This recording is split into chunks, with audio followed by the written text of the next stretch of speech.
Like when you look at America and Canada and India and France, all these places with huge film industries, do you think that they are just like ready from birth? I'm gonna be a filmmaker and I'm gonna know everything and I'm gonna make great films? No, they have trained, they are skilled in their craft. Welcome to Pushing Your Peers podcast, the number one podcast in the region for living a progressive and happier life. What does it really take to build a film career coming from the Caribbean? On this episode, we're joined by Rasul Boodoo, a Trinidadian filmmaker who is sharing his journey into the film industry, the challenges of breaking in internationally, and his mission to help build a stronger film culture back home. This conversation is all about passion, persistence, and creating opportunity where none exists. Be sure to like, subscribe, and share so you never miss an episode. Sit back, relax, and let's get ready to push some peers.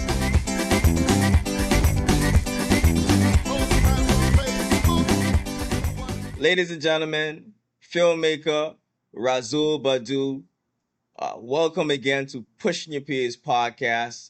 Tell us about your journey into filmmaking. When did you realize you wanted to become a filmmaker? Okay, well, it was actually kind of a funny story. So, me and my dad used to take us to the movies like every single Sunday. Like, that was like a religious thing we used to do. People go to church. No, we went to the movies every single Sunday. And one weekend, I think we went to see, I believe it was The Greatest Showman, starring Hugh Jackman. And that movie, for some reason, just the music and the colors and the dancing and everything, like, caught my attention as a kid, right? And after all of that happened, I just felt like so overwhelmed with just wanting to give that kind of experience to other people as well, that I just got like into film in a big way. So I would look at YouTube videos on how to color grade, how to edit, different camera settings to use. I started off with photography. I actually wanted to be a photographer, but then I kind of merged into that filmmaking because the concept is similar, You start with still images and then you move over to moving pictures. So the transition wasn't that difficult, but yeah, it all started because my dad liked taking me to the movies and I just felt really inspired by it. Now, you're from the Caribbean.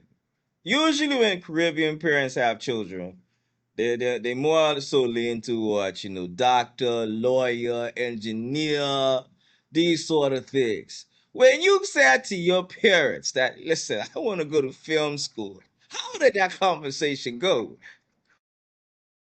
Well, at first I think my parents have always been really supportive of me overall. I don't think I've ever had anything that I've wanted to do that they've blocked me from doing in any way, shape, or form.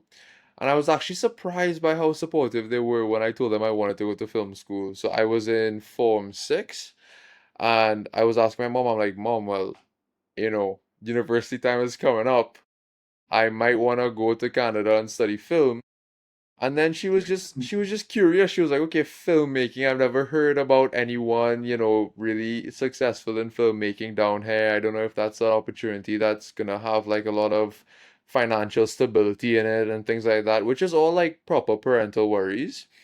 But I spoke to her about it and I was really driven and like motivated. And she's seen from the past at that point, like 5 years of me just building myself up into this, digital media guy, this creative kind of, specialist almost in like trying to do commercials and stuff. And she knew I wanted to explore the artistic side of digital media. So after a couple conversations and on one gap year, I ended up leaving and going to Canada to study film. So now you're in Canada. You're in film school, fully supported by your parents. Walk us through some of the eye-open experiences while living in Canada, studying filmmaking. Well, when I was in Canada, it was tough. It was difficult, because for anyone from the Caribbean or who knows Caribbean culture and people know, down here is really warm. The people are interconnected. Everyone is nice. You could go and smile with a random person and they'll smile back. You could share a meal with a person sitting alone in a restaurant. Like it's a really warm, open environment and it's really easy to meet and connect with people. But in Canada, there's like this disconnect almost. It's like a distance you feel from the culture and from the people. It's really kind of like a unexplainable thing. You just have to go and experience it to really understand what it feels like. You know, I'm going from like driving a car down here in Trinidad to just having to take public transit right through in Canada because it doesn't make sense driving in the city, you know? So it was a lot of like just like culture shock moments in the first 6 months, and it was really, really hard. You know, I lived a little ways away from school, so there was a lot of transit and stuff, just stuff I'm not accustomed to. But yeah, it was really good because I feel like to be a good artist, and some people might disagree with me, you need to suffer a bit.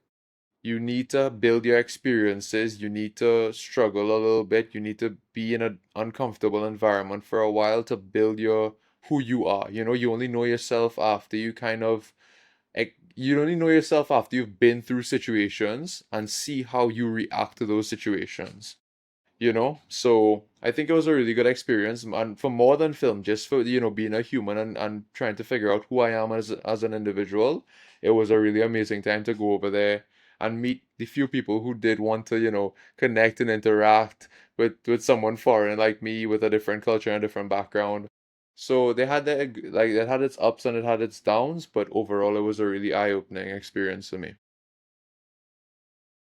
So you go there, you have these experiences, you're going through your highs and lows. Did you land any big opportunities in Canada in the filmmaking industry there? Big opportunities. So the thing is, right, in Canada, it's really hard for foreigners to get into the industry, and actually any industry. Once you go away to study, unless you're doing a program up to maybe a master's level, it's really hard to convince the government over there that you're going to, you know, work for a couple years and then leave.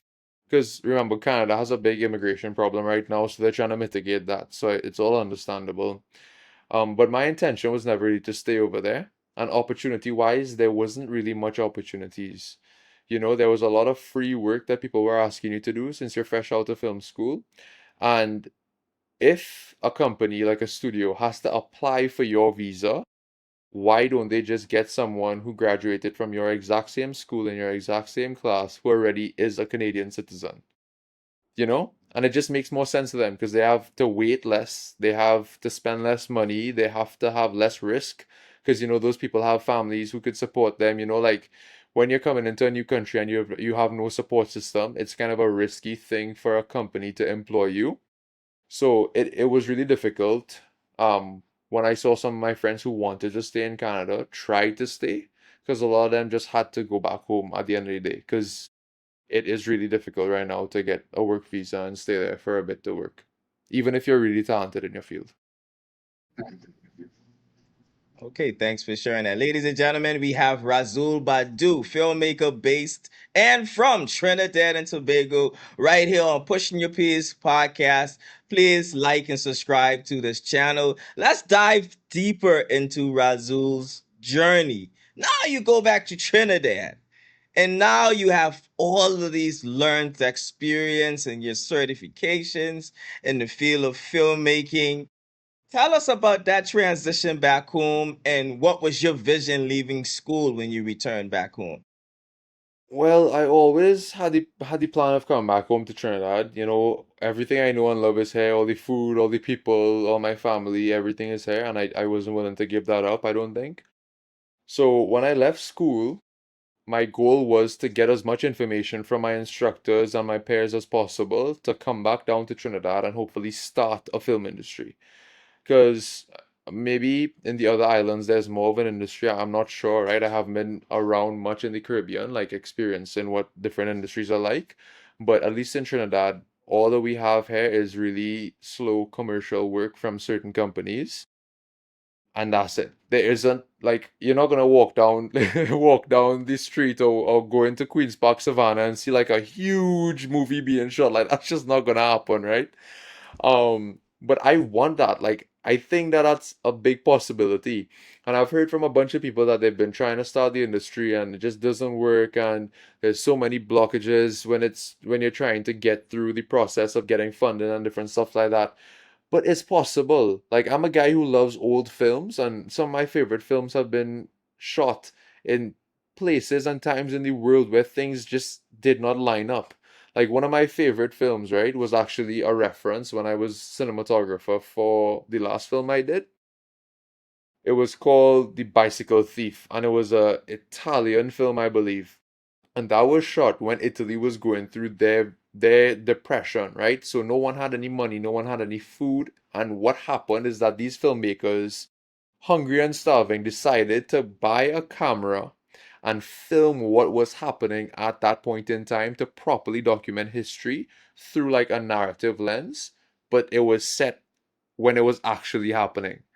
You know what I mean? So if people could be in that dire of a circumstance and still find a way to make a film, then who are we to say like we can't? You know what I mean? It doesn't take a lot of money to shoot an independent film. What it takes is skilled people. And since I came back, I've been trying to get this project off the ground, right? It's a cinematography boot camp. So it's online, so anyone anywhere in the world could do it. We have a bunch of international students. And what our goal is to train people in the field of cinematography, because I feel that that's something lacking overall, locally and abroad. Just so that movies have a fighting chance when it goes to film festivals and when it goes to, small showings in movie theaters, local theaters and stuff like that. Because, you can have a great story, great production design, but me as a DOP, as a cinematographer, I strongly believe that the look of a movie is something that really grips people and grabs people into going and actually seeing it. So can you imagine a Trinidadian film or film from Turks and Caicos where people go into the theater thinking they're going to watch a Hollywood production and it's a local story on that screen looking like it was shot in Hollywood? That's my dream for the Caribbean Right. because we have so many good stories, so many good stories. And it's just a matter of time before we have enough people in Trinidad and in the Caribbean who could actually make those stories come to life. So that's my goal, and I feel like that's my dream as well.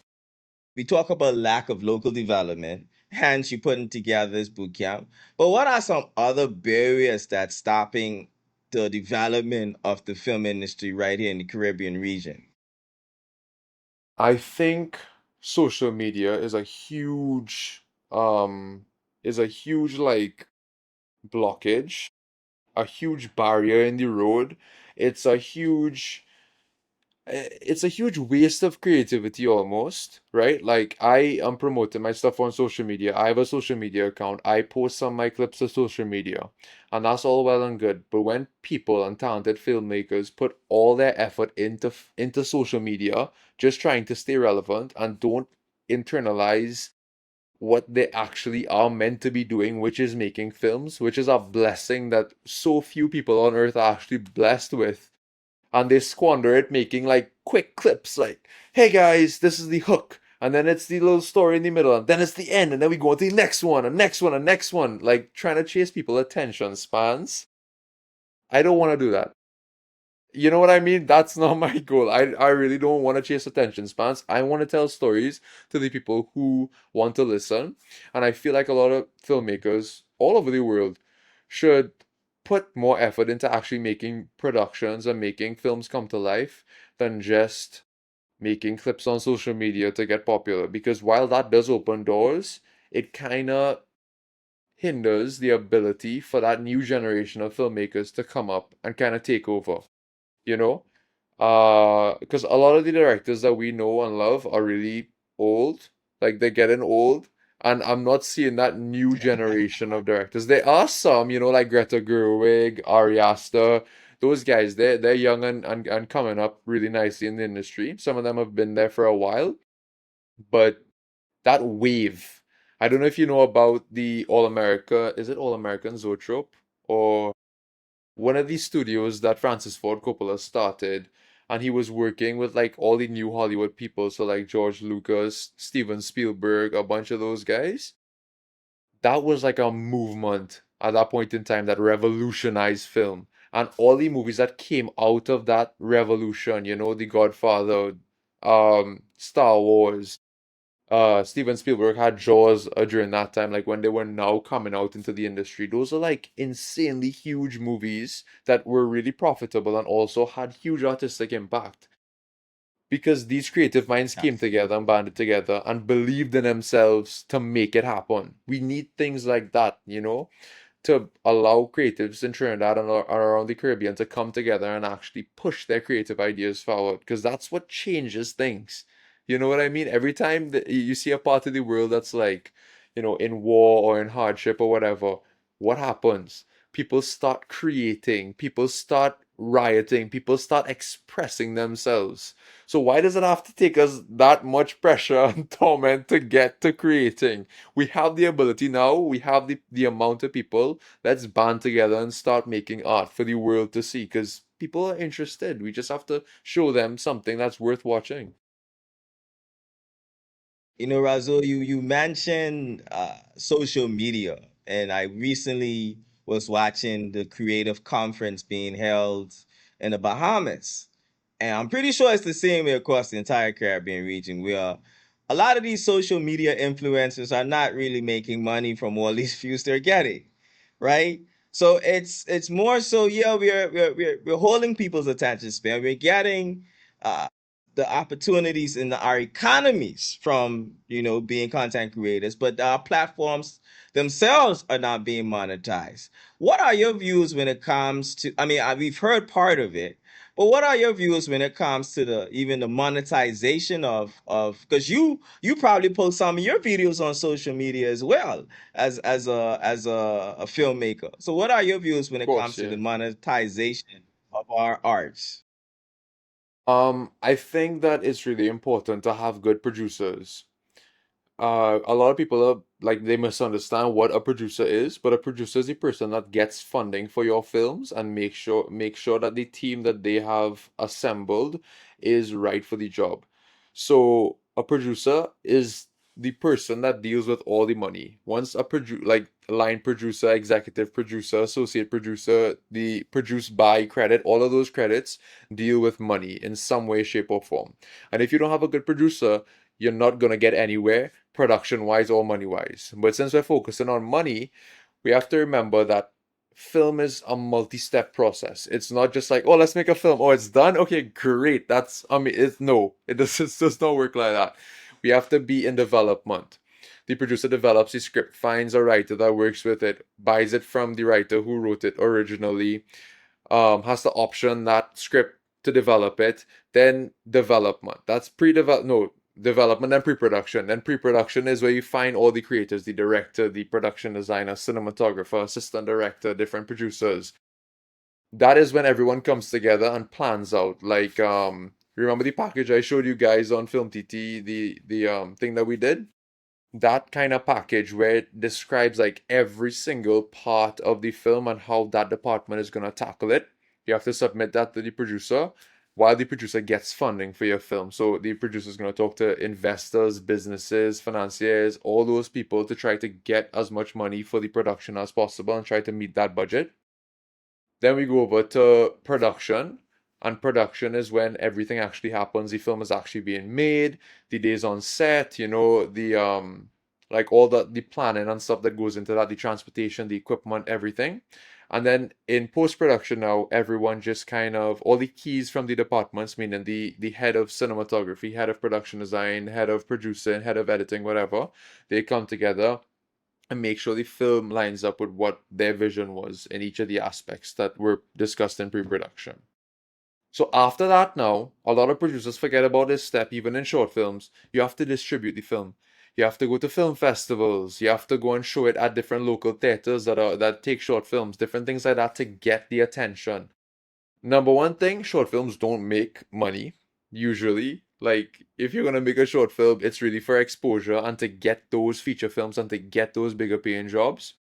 But the real Right. money comes from features and if you have proper distribution after the fact. So only if you really have proper distribution channels through a good producer who has a good network of people, to streaming services, for theatrical release, whatever it is, then you could actually start making money off of films from that, like that direction.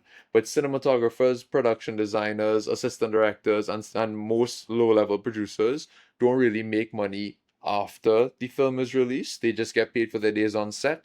But directors, writers, and the produced by title, when you see produced by on a film, those people all have almost like an equity investment. They have like a percentage that they get back of the revenue every single year as the film keeps making money.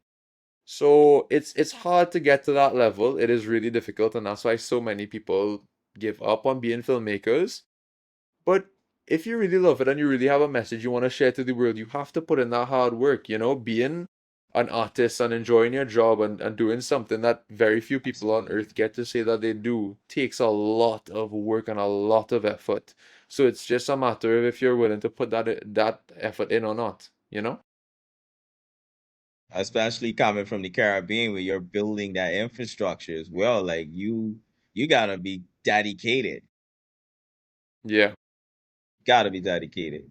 Ladies and gentlemen, we 100%. have Razul Badu, sorry, Pushing Your Peers podcast, and he has been keeping us informed with so much insightful information about filmmaking right here in the Caribbean region and the opportunities that it presents. Now we're going to transition more into people like myself and others who are interested in getting into filmmaking.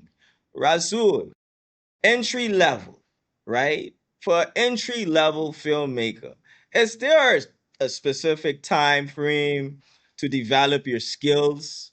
I mean, how long does it take? Because we are living in a generation of, we want it now. We wanna be there now, right? How long does it take for you to develop the eyes that you have, the skills that you have, the insights that you have? I think that the insights, I don't even know because you know what I mean? Like I don't feel like I have the answers to all these things because it's different for everyone. But what I could say that at least helped me is watching a lot of great films and understanding why they're great overall, not just in cinematography, right? I'm mainly a cinematography and producer guy, producing guy, but the cinematography aspect, like when I was trying to build that early on in my life, what helped me is looking at great directors and great producers and great movies overall and kind of analyzing, okay, well, I want that lighting. You know what I mean? What do I do to get this soft light to wrap around someone's face? Where would the lighting position be? Watch behind the scenes videos, stuff like that. If you want to get into producing, right? You look at interviews with producers, some of the problems that they face, some of the, hardships that they went through and how they got out of that. Same thing with directing, different stuff like that. So filmmaking has the best a good thing about social media, I should add, is that we have access to all of these industry professionals and their you know their perspectives and their opinions on how things work in the world and their own experience, their lived experience that they're trying to share with us through interviews and through social media. Watch those things, try to get as much information as possible. But another thing that I'm launching at the beginning of May, as I mentioned before, is the cinematography bootcamp. It's 4 weeks long. There's 2 classes a week for the 4 weeks. There's 8 classes in total. It's only going to be an hour and a half, and we're holding it in the afternoon time outside of working hours, so all the working people could join on in the afternoon time. Right? It's around from 6:30 to 8 o'clock Trinidad time. Um, and that's just to kind of get you guys started in understanding what it takes to be a cinematographer, what it takes to be a creative in the Caribbean, and how to apply that into actually trying to make money. We're not guaranteeing anything, obviously, but giving you all these skills to start making and promoting yourselves in a way that makes it marketable to you. Because I'm gonna be honest, it's really hard to make money down here with film, but we're trying to change that. So it's also gonna act as like a network of people who are skilled, or who are production ready, to be able to be like, hey, person A, I'm shooting this film and I want you to be on it because I know that you're really good with cameras. Hey, person C, I know that you're really interested in lighting and I need a good cinematographer for this. to kind of build that network, a strong creative network of people who are actually skilled, right? And that's what I'm trying to create. It's, like when you look at America and Canada and India and France, all these places with huge film industries, do you think that they are just like ready from birth? I'm gonna be a filmmaker and I'm gonna know everything and I'm gonna make great films. No, they have trained, they are skilled in their craft. Steven Spielberg went to film Absolutely. school in California. Martin Scorsese went to film school in New York. People go to school to learn these things, and especially in film school, I feel like it's important because you're learning how to take ideas in your brain and translate them into real life. And that's what film is. It's a medium that tries to help take what's in your head out and show it to the rest of the world. So reach out. I don't know if it's going to be in the description, some of the information about it. But if you guys want to get a start in film and you all don't know where to start, reach out to me. I could give you guys some information and then we could start with the course in May. So, yeah. Absolutely. Ladies and gentlemen, Rasul Boodoo, yes, the information is in the description. So please hit the description and contact Razul if you are interested in enrolling inside of his boot camp. This is going to be a transformational opportunity. And Razul, there is a course associated with this, correct? Yeah, so it's $1,000 TT for the entire month, and it's either $1,000 TT and then the conversion to that in USD if you're paying online. So I have different ways, I know really like right now it's really hard to accept payments online and stuff like that, especially with PayPal and stuff, but we have a different option. So you could pay via a link with a credit or a debit card.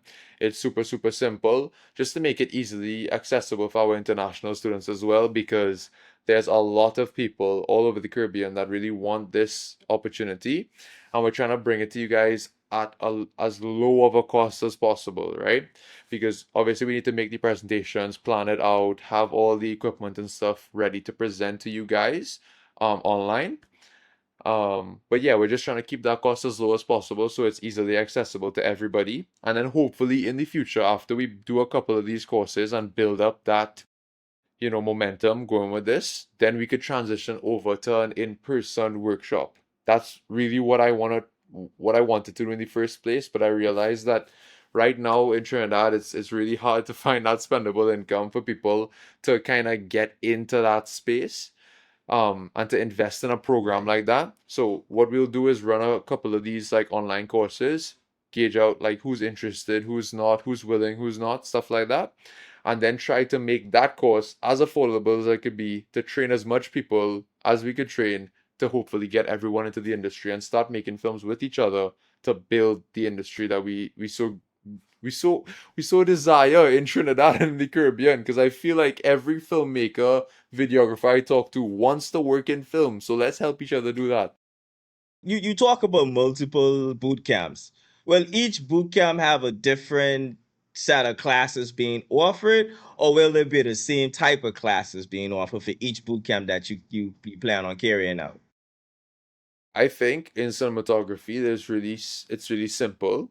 Um, there's really simple concepts that you could dive deeper and deeper and deeper and deeper into. So it's gonna be the same concept but different levels of it. So there's gonna have like a course that we start, the one that we're doing in May, right, is beginner to intermediate around that kind of area, where we're gonna take people who don't know much about film or who know a little about film and cinematography into people who know a decent amount of about film and cinematography. So classes about lighting and camera settings, picture profiles, why moving camera is different to, still photography, things like that, to just kind of bridge that gap. And then also a lot of the content in the classes are just going to be at different skill levels. So obviously the class that we're going to do next week is not going to be the same thing we'll do for an in-person workshop that's more advanced, but this is going to lay that groundwork and that foundation so that anyone who is around a set knows what they're talking about to some degree and could start working with some of maybe the commercial productions down here in Trinidad to kind of get their foot in the door and build themselves from that kind of point of view. Because to kind of imagine somebody just getting into doing narrative film work right now from ground zero, it's really hard to kind of see someone doing that. But the stepping stone of commercial work, which we do have down here, then into maybe more like documentary style content, and then maybe into narrative storytelling is a way more logical pathway, I feel like, that people could get into filmmaking through. There's been the elephant in the room for quite some time now with artificial intelligence, right? We've seen some studios in Hollywood even laying off people because of artificial intelligence and how fast it's growing. How do you perceive artificial intelligence? I talk to ChatGPT, like if I stub my toe really badly and it turns blue, I'm like, oh, is this gonna be better? Is it broken? Should I go by the doctor? Those kind of questions I leave for AI, right? When it comes to my creativity and what generations and generations of people have done in the past, just in order to create and have some form of self-expression, I think it's disrespectful to the art of creating to use AI. If you're doing something for yourself, right? You're trying to make a story, you're trying to build some characters, you're trying to speak about a personal experience. Why are you gonna plug that into AI to make it perfect? And not the perfect grammatically, perfect expression, perfect amount of, whatever emotion you're trying to convey. The art of being human is the art of not being perfect. And I think the idea of perfection is something that companies and big tech companies enjoy, having stuff perfect and quick and efficient. But humans are not perfect. We're not quick and we're not efficient. And I think there's a beauty in that. You know what I mean? God didn't make us like this for no reason. And human expression to me will always be the triumphant the triumphant one in this fight between AI and humanity, because I think all the little mistakes is why I like movies. If light falls on someone's face in a wrong way and the director looks at it and says, "Yes, Rasul, thank you, that looks amazing," then I feel good, that I made that little mistake and it actually turns out better for the entire production. That if I write something one night and then I go to sleep and wake up in the morning and I read it and it's completely different than how I perceived it before, that's something I feel like those little mistakes you made in writing that changed your brain's perception to perceive something completely different. Though that is the beauty about being human, and I don't think I'll give that up because it's easier and faster and more efficient to do it with AI. Even shooting, I love going out and shooting. I love, taking my camera to the beach or, on an excursion with someone just to get that perspective from the camera and walking around and finding these shots and finding the lighting, things like that. I just enjoy it. So why would I give something I enjoy to AI? But I do think it's useful in other aspects. I just don't think it belongs anywhere near to creativity or filmmaking or art. But I use it, in day-to-day life, if I'm having a hard time drafting an email or fixing something work related and stuff like that, it is useful and I feel like you're gonna fall behind if you don't use it. But in terms of creativity, I plead with you guys, just do it yourself and try to build that creative, expressive side of yourself. It's gonna be better for you in the long run, I feel like. But do you see it as a threat to careers in the industry? AI, artificial intelligence. I think we have to prove ourselves. It's a really difficult question because can AI make something look like a Hollywood level production? Yeah, it can. Can it do it cheaper? Yes, it can. Can it do it more efficiently and more exactly to what a producer or a big shareholder in a company might want it to look like for commercial work and stuff? Yes, it can do that. So, and I even saw like Artlist, right? Artlist is this big website that does a bunch of AI generation for videos and images and graphic designs and stuff like that. And they are launching this thing called AI Studio or Artlist Studio or something like that, where you could go shot by shot and create your entire movie within the website. So it is, I think filmmaking still has a fighting chance, but we need to prove that something about going out on set and actually making it in person weighs more than just typing it, in your bedroom on a laptop. But I do think about this one thing consistently though. There's gonna come a point in time where the people who have rejected this AI in their creativity will be the only ones who have any creativity left to give. I don't know if y'all have ever sat behind a laptop for more than 10 hours, but you feel like your soul is being drained out of your body. And if I'm behind my laptop just locked in like this, just now she jumps in the water, then he goes in to save her, and then actually make the water more blue. That is so, like, to me, that's like dystopian Wall-E, everyone on like these, movable chairs just floating around the place. Like no one actually has any motivation to do anything anymore.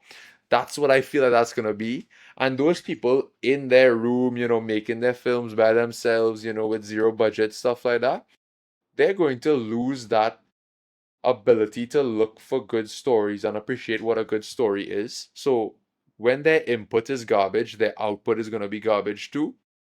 So eventually then hopefully, human made films comes back into the limelight because those humans who are going to make those films in person are going to be actually out there experiencing love and heartbreak and drama and all these different things that make us human. But if you're locked in a room behind a laptop typing prompts in, you're not going to have that unique perspective that are going to make people want to watch your films. That's really interesting. And of course, I would love to see, like yourself, how this plays out in the future. But of course, with the boot camp you're putting on, I believe having more people in the industry is going to offset that tremendously, especially when you tie real people into these stories and experiences that you are creating. So kudos to you, Razul, for the work that you're doing. And of course, you are supported by this platform, Pushing Your Peers podcast and all. And my audience, if you are looking to get into filmmaking or sharpen your skills or expand your network, the filmmaking bootcamp put on by Rasul Boodoo is the course for you. It starts in May. It's for the entire month. His details are in the bio and in the links of this video. So please click on it and reach out to Razul and get on board with what he's doing. Now, Razul, you want to be a guest on my show if you didn't get to push some peers. So, any word or words that has been transformational to your journey as a filmmaker, you now have a chance to push your peers. Okay, well, just any words that are transformational, anything? That begins with the letter P.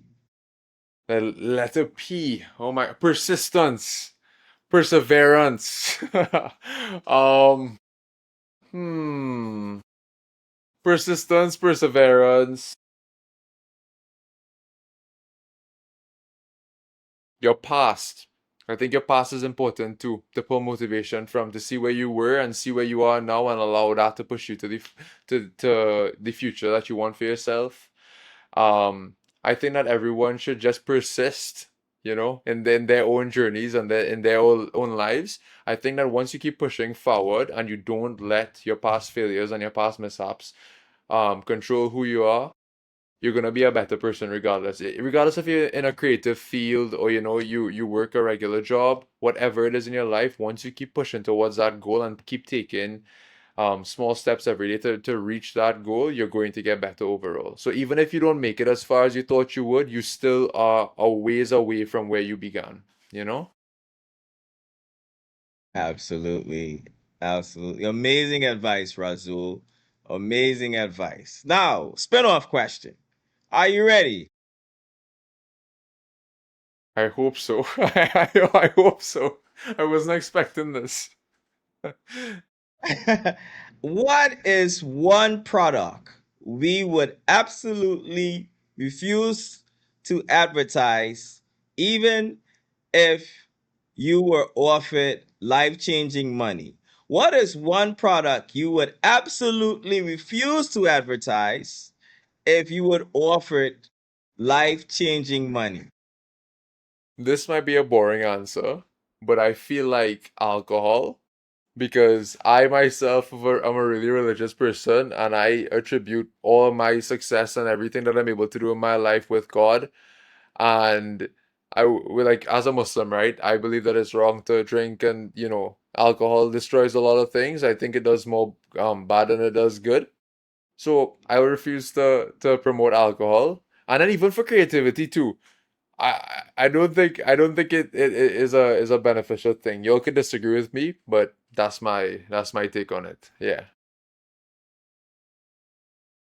Thank you for answering that. And it's crazy, not crazy, but I am reading, and you'll notice I always read, all right? But I did read that with Generation Zers, I'm not sure if that's the generation you belong to. You Yeah. look pretty young, by the way. But anyway, Thank Generation you. Zers, I've read that they are drinking a lot lesser than and everybody. Like this generation is not interested in alcohol.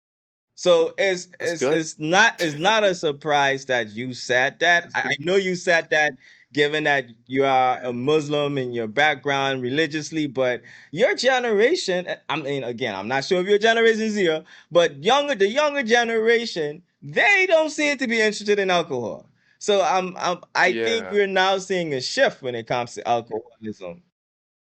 Yeah, 100%. I think that a lot of people, and even like the trends on social media that you see consistently now, is like everyone wants to go and live in a van and travel across some, like, really cool country and go and see the sights and park up next to a lake and sleep for the night. Like, where a bunch of like really, I think, the millennials kind of killed social media for us. No offense, I don't know, I don't know if you're a millennial, but millennials kind of were on social media to the point where it was like, oh my God, like this is what's gonna happen to me when I get older. Like, scared us away. And then also we have more access. Like, you're with the generation that like tested social media.